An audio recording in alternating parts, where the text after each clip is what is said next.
Evolutionary.org podcast number 518 coming your way. Steve and the Mobster joining me. Today we're going to be talking about the KISS principle. Don't overcomplicate steroids. And then we're going to talk about not overcomplicating your training and diet as well. So Mobster, this is a topic that you wanted to discuss. So why don't you first introduce us to what KISS principle is all about and where did you originally hear about it? Oh God, Steve, it's probably been used in this particular regards as a term of phrase for multiple particular things, whether it's engineering or chemistry or work or whatever else. You and I discussed in the pre-show some policy that was just happening in regards, funny enough, to the Zoom calls that we record to make this podcast, Steve. I said, someone somewhere has got paid big bucks to come up with a change that may or may not be useful. And you go, right, if the thing works, you don't need to tweak it. And that's the kind of thing that goes behind the KISS. Keep it simple, stupid. That's what it stands for. It's a little bit insulting at the end, but it's like, guys, most things do not have to be overly complicated. And in fact, sometimes in technologies like this, Steve, when it becomes complicated, it's like the old joke about if you wanted to set up a video back in the day, find me a 4-year-old to understand this, because us old bastards couldn't do it. It's kind of true with all the things that Steve just said, whether it's training or nutrition or PEDs. And what I said in the pre-show to Steve was, if you're a competing athlete, and we've talked about this on other shows as well, Steve, and online on the forums, I said, if you're a competing athlete and you're low on carbs and you're doing crazy amounts of cardio and you're killing it in the gym, you can kind of get what's called it's like a competition brain, guys. And really, it's like when you're super tired, you're worn out, your focus is all over the place. The only time you feel alive is in the gym. Well, the rest of the time, you're kind of dragging. And that's almost how you need to be to get into competition shape. And this is when a coach or quote-unquote guru earns their money, because they're the ones that are going to tweak your diet. They're going to say, put some more carbs in today. You feel like you look like shit. You're flat. Your brain's all over the place. They're the ones that are going to tweak the performance-enhancing drugs that you're using to get you into super shape, to make you look absolutely crazy mental on stage. You, on the other hand, you're worn out, you're tired, your focus is, like I said, it's all over the place. And again, that's kind of understandable. Well, again, I said in a show that we just recorded, this is for the average guy. That's male or female, the average listener that's listening to this podcast. KISS, keep it simple. Now, it can be quite boring, guys. As an example, there's a meme, a little short acting reel that you can find online, and it's a young British bodybuilder, and I think it's just like, I'm having fish and rice and fish, and then sometimes it's just rice and sometimes it's just fish. It kind of diet is absolute. It's like free ingredient. I think there was some chicken in there somewhere, Steve, but he got into shape with training. Do you need to go to the gym for 4 hours like a buddy of mine did back in the day, because he was in every technique known to mankind, and every time he read about a new technique, it got added. So a 2-hour workout became a 2.5, 3 hours, and finally 4 hours. I was in there for an hour and a quarter. We were training in the same place. And some of my workouts were 45 minutes. If I don't talk too much, it's an hour and a half tops, even for the longer ones. If you're doing 10 sets of each movement and you've got 5 movements just for your biceps, you're probably doing way too much. And the performance enhancing drugs aspect is the same. And one of the things I actually made a note of was, do any of you keep notes about how you look, about how you responded, about how you feel when it comes to PEDs? Are you keeping a log on our forums? And are you saying, when I took this drug, I felt great. When I took this drug, I felt shit. When I took this drug, I was tired. When I took this drug, I was doing amazing in the gym. You're not. And for most people, you're not thinking like that when you're putting a cycle together. So one of the other things I use as well, Steve, I use this example when we were talking in the pre-show. What's the most popular drug for most people's first cycle? And I would say, and we think we've done this because there's been a poll on it, Debo. So you literally took one steroid and you probably had your best results on your first cycle. So Debo gave you your best results and you did nothing else, Steve. You literally did one drug and you blew up that motherfuckers. You gained average 6 pounds on your first cycle using one drug, literally one drug. You barely did a PCT. You felt great in the gym. Your lifts went up. The pumps were amazing. You did one. Sometimes there's an argument to be made for guys, and they say, oh, my last cycle was this amount, so I usually use more on my next cycle. And I said, What was the results on the last cycle? If the results on the last cycle were great, do the last cycle again. Don't have to add more. You don't have to include more drugs. You don't need to up the doses if the last cycle works. And that's literally the KISS approach. If training in the gym or nutrition, training, as I use an example again, Steve, my shoulders blow up when I seated press. Do I need to do rear delt work? Let's have a look at your rear delts. No, just press. Honestly, don't do 4 different exercises for shoulders because of the wear and tear and the pain and the soreness that a lot of people do when they start pounding the joints. So do one. You know, take the long-term view, don't take the short-term view. It's all real simple stuff. And let's be honest, and I think Steve will agree with me in this, for the most part, there's no need to overcomplicate something because you heard that you need to.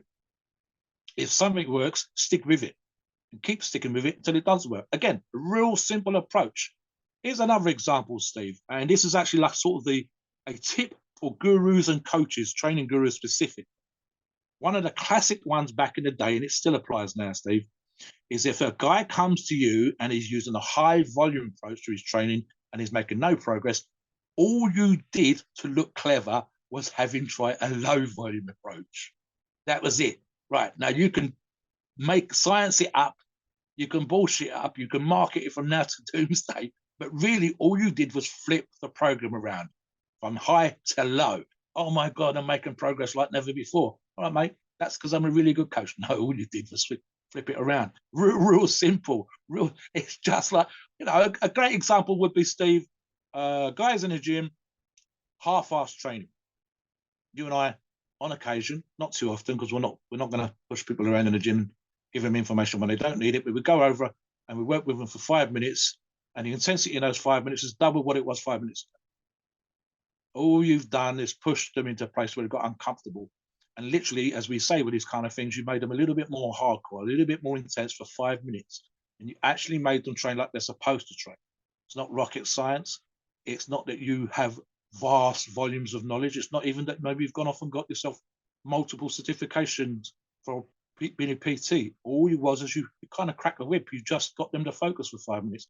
And is that complicated? Is it over technical? No, Steve. What's your opinion?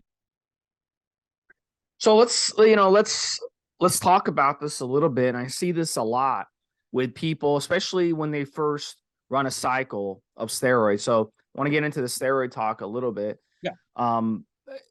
People make things too complicated. Like they'll map out. I did this too. I'm guilty of this. You take a calendar, you map out each day you're going to inject, and then you go through your cycle, and then in the end you run out of vials, or you have too many vials, and what do you expected? Because every time you draw oil out of a vial, you're not going to draw exactly how much you think it might be off by a little bit. So when you overcomplicate things and you kind of over plan a cycle, sometimes it can backfire on you.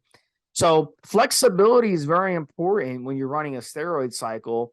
Setting goals is very important when you're doing a steroid cycle, that you can kind of, even something as simple as closing your eyes.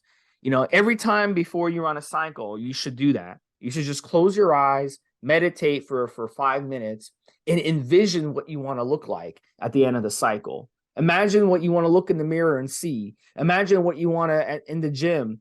They have mirrors all over the gym for a reason. It's not just so people can be egotistical and mire themselves in the mirror, as Zizzy used to say. As in admire yourself in the mirror and jack off to yourself in the mirror. Wow, I look really good, No, it's so you can see your progress. So envision. One of the things when I was younger, I wanted Mobster really, really bad, and I see this in other guys, and I didn't have this, was on my biceps. There's a vein that goes down your bicep. Yeah, and I was like, man, I wanted that so bad. Yeah, and I trained for like 2-3 years as a teenager. I could never get it unless I was really, really getting a crazy pump. And then as I got into my 20s, it finally got there, where I would have it even when I wasn't training. I loved it. I love having that little line going across. So maybe it's something as simple as that. Set a goal in your mind and go achieve it. Don't make things too complicated. When it comes to steroid use, another thing that people do is they run too many different steroids. Yes. And that's basically you being a victim of these guys on social media who push all these crazy cycles. Let's run 8 different things and maybe something. Sometimes the KISS principle makes sense in this situation because sometimes it's so much more better just to run 2 steroids or 3 steroids max. Keep it simple instead of running 7 or 8 different compounds and confusing your body and confusing yourself. And now you don't know what you reacted good to. You don't know what you didn't like. You don't know what caused that water retention. You see what I'm saying? So it makes more sense to do things that way and keep things simple when it comes to that. And you can get way better results keeping your steroid cycle simple. This way, you don't have to run all these ancillaries and have all these other issues that pop up that you have no control over. So, Mobster, comment on that, definitely. Right, so I've made 3 notes here, Steve. I'll deal with the first one, and you mentioned a little bit of this just now. Personality type. If you're the obsessive type, if you're a kind of nervous type, fidgety, whatever else, sometimes what happens is it's very easy to get distracted. And actually, I'll give you a great example of here, Steve, and it's one of the KISS applies here. The biggest, strongest, most muscular people I know, whether they're MrOlympias or world strength athletes, the only time they are focused and kind of crazy is in the gym or in competition. The rest of the time, they are chilled.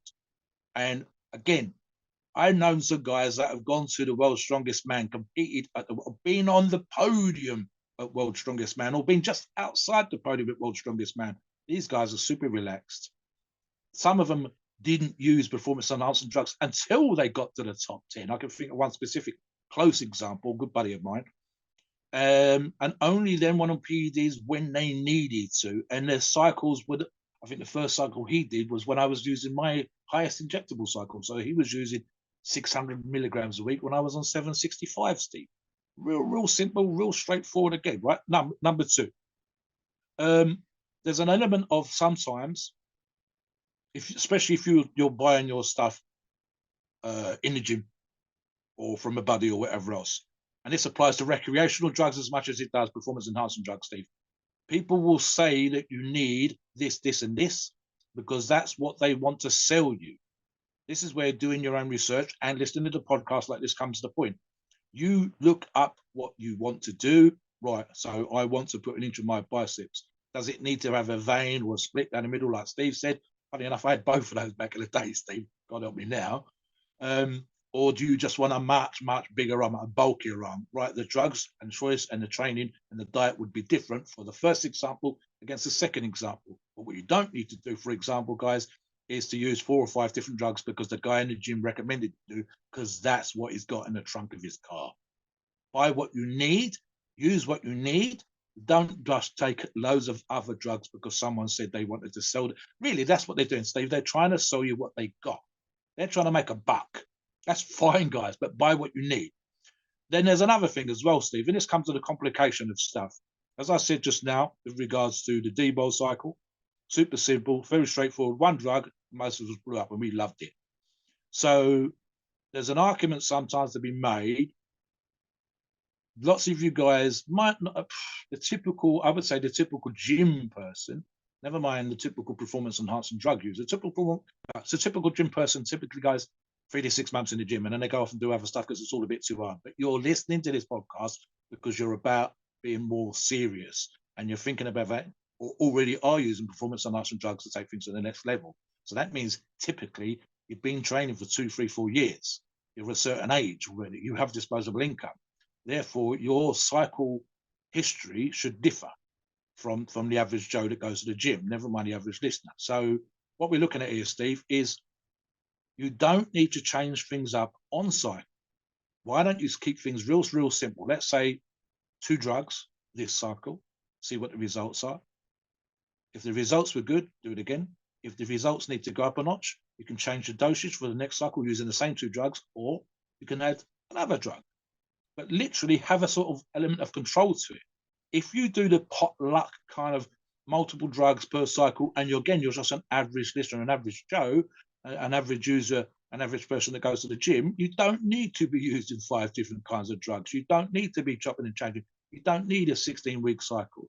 You don't need everything right now, although I kind of get it, guys, especially the younger listeners who think they need to be 20 pounds heavier today, yesterday, Steve, last week, never mind tomorrow, never mind in the next cycle or 2 years from now. They need it right away.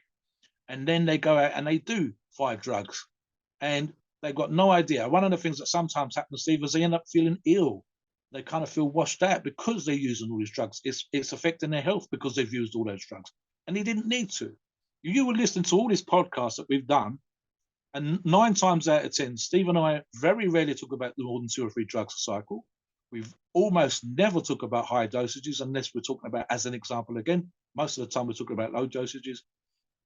And as an example, just using Steve and I, never mind listeners that have done just as well and other reps, etc., and moderators on the forum, just using Steve and I. Steve has photographs with a beach-ready physique. He's done some decent numbers in the gym, trust me. And I've got world fucking records. Even right now, Steve, they won't be broken or they haven't been broken. I have multiple British and multiple international titles in my chosen sport. Why? And what's the most complicated cycle was 2 drugs, Steve. 2. Right? So there's an argument to be made for our genetics, but there's an argument also to be made for our hard work. There's an argument to be made for the fact that we pushed food properly and we kept it real simple. One of the things that I made a point of at the beginning, if you complicate something, if you chop and change for whatever reason, that might be availability, which really shouldn't be an excuse anymore, but it used to be back in the day. Could only get this for 4 weeks. I need 4 more weeks. I had to get something else. That doesn't apply to food. It shouldn't apply to training. And it shouldn't really now at all apply to performance enhancing drugs. What worked?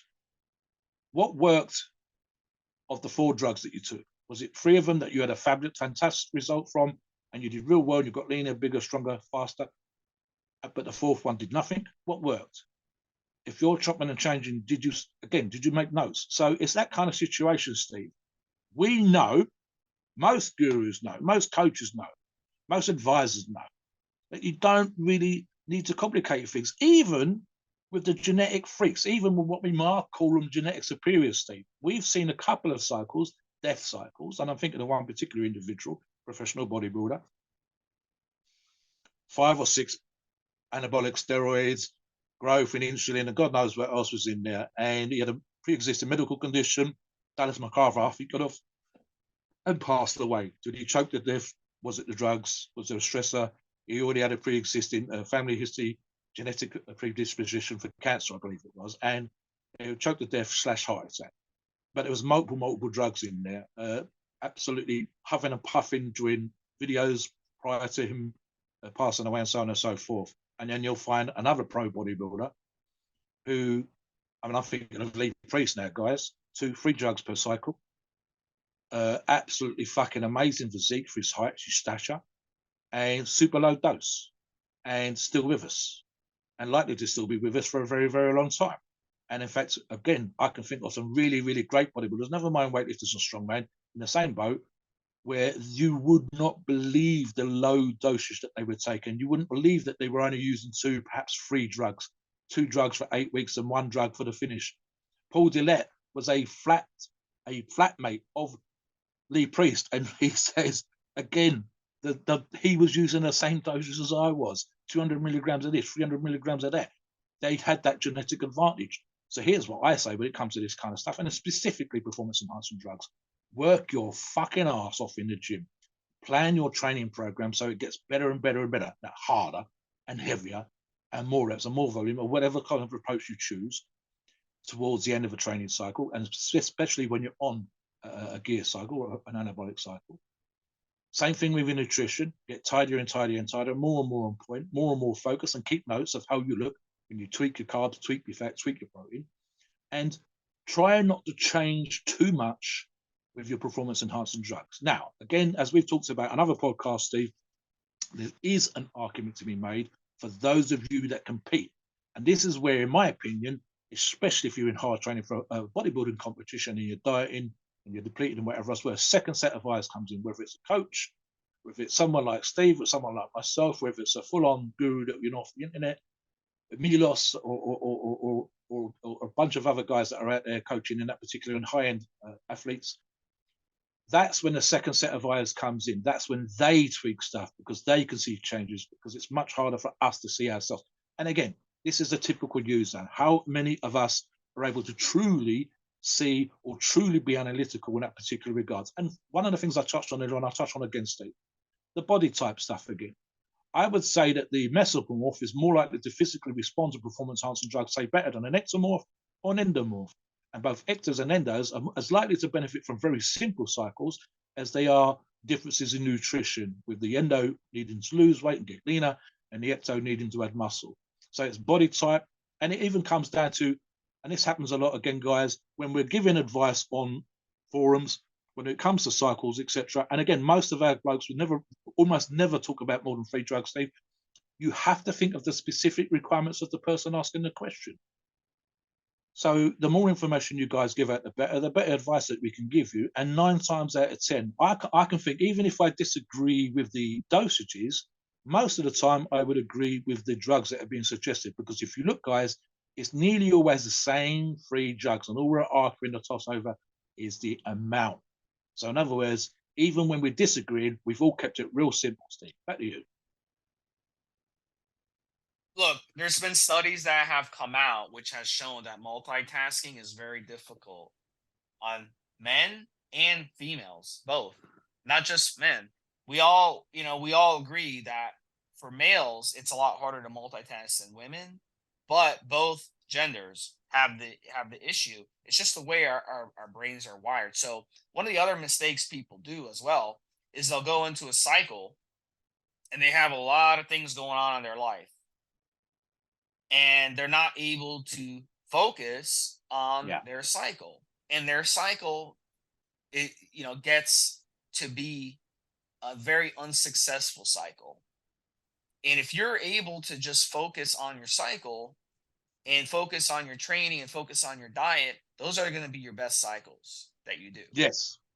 So try to cycle when you don't have things going on in your life that are going to get in the way of, like, if you're going through a divorce, that's not a good time to run a steroid cycle. If you're going through, you got your kids for the summer, it's not a good time to run a steroid cycle. If you're dealing with a lot of injuries that you're having to baby your injuries and you're having to miss time at the gym because of your injuries, that's not a good time to cycle. You see what I'm saying? So that's one of the principles behind KISS, keep it simple, stupid, is when it comes to your cycle, focus on it so you're not multitasking a million different things. If you are busy with your career, this is the time of year where you're busy with your career. Let's say you work in retail and it's December. We're coming up on the holidays, right? Your business is going to be busy. You know that you're going to have to do a lot. Things are going to come up during the month, things that are unexpected. You're on your way to the gym. You're 5 minutes about to get in your car to go to the gym, and you get a phone call. Oh my gosh, something happened. So now you got to put down everything and focus on that. That's a problem. And how can you follow KISS when you've got all this other stuff going on? So try to be clear in your mind when it comes to your steroid cycle, your weight training, your diet, and everything, and be on point with it. How many times we have people come on the forum, Mobster, and they're like, I'm running my cycle and I'm going on a vacation. Do I stop my cycle? Do I inject before I go? Do I inject when I get back? Well, why are you running a cycle in the middle of your vacation? You're going on vacation in the middle of a cycle. Go on vacation when you're not cycling. We don't have to worry about it. We don't have to worry about smuggling steroids and syringes onto your back. You know what I'm saying? You're complicating things unnecessarily, and it's hurting your results and it's hurting your gains. Does that make sense? So a lot of you think about it over the time. If you run steroid cycles, think about it, what I'm saying. And then at the end of the day, one of the prime differences between, being in a multitasking type of situation and complicating things with steroid use on top of it is you don't get to enjoy your steroid cycle. I've been there, done that before. I've been in a situation where I had a lot of problems with work. I was on a really tough week, a really tough month with work, and I was in the middle of a steroid cycle, which I spent a lot of money on and invested a lot Yeah, of time in. And I wasn't yeah, able to enjoy my cycle because I was going to the gym and trying my best to forget about all the shit that was going on in my life, but it was following me into the gym. Or I'd have to carry my phone with me to the gym because I have a rental property and the air conditioner broke. And the tenant was being a pain in the ass because she was refusing to let the air conditioning guy in there. So I had to keep my phone on me to navigate all this shit, yeah, myself. So now I don't get to enjoy my time in the gym. You see what I'm saying? So the prime reason is, and there's nothing, no shame in saying it, is you want to enjoy your time in the gym. You want to enjoy your steroid cycle. Those are where you get your best results. And you can't do that when you're complicating shit too much in your life. So, absolutely keep it simple, whether it's at a micro level or at a macro level. Keeping yeah. things simple will absolutely lead to better results in the long term. So, Mobster, finish out with your final thoughts on this one. I think it was a really good topic. I hope a lot of people think about it. Just think about your past cycles and the ones that you really were able to enjoy. Those are the ones you really, really had the best results in for real. Let me talk about top professional bodybuilders again, Steve, whether it's bodybuilders or strength athletes or whatever else, right? And I'm thinking of people like Dexter Jackson and other really top high level players that have won the Mr. Olympia. Whether it's the Dorian Yates is another example. When he trained in the gym, it was mostly when the gym was empty. So he wasn't distracted by customers or people taking photographs. He only kept 2 or 3 people around him that he trained with. Dexter Jackson.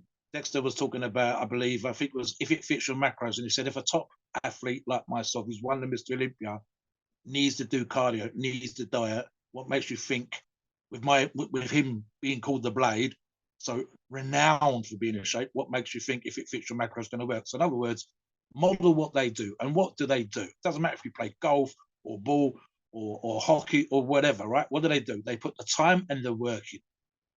They do the cardio, they get on the step, they climb the mountain, they ride the bike, they go out and do the steps in the morning.